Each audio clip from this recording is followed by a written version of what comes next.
What is misogyny?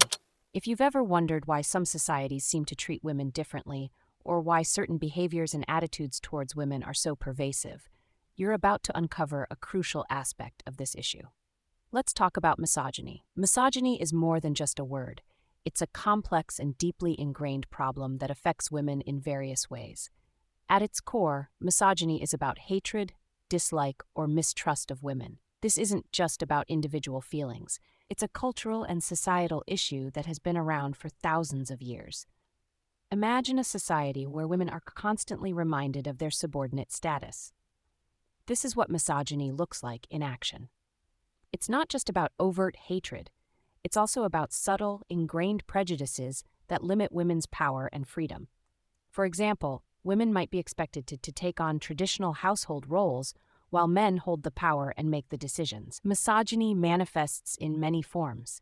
It can be seen in jokes, in pornography, in violence, and even in the way women are objectified and treated as sexual objects.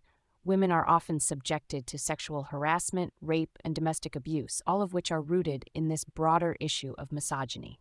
One of the most insightful definitions comes from philosopher Kate Manne, who describes misogyny as the attempt to control and punish women who challenge male dominance.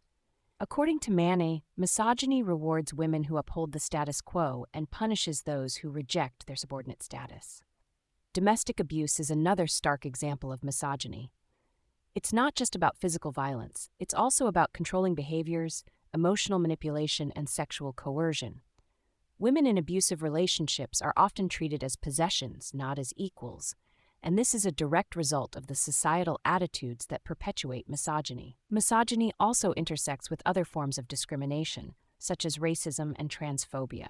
For instance, Black women face a unique combination of anti-Black racism and misogyny, known as Misogynoir, while trans women face transmisogyny. In essence, misogyny is a way of thinking that upholds male dominance and limits women's power and freedom. It's a pervasive issue that affects every aspect of women's lives, from their safety in public spaces to their opportunities in the workplace. Understanding misogyny is the first step towards challenging and changing these harmful attitudes and behaviors.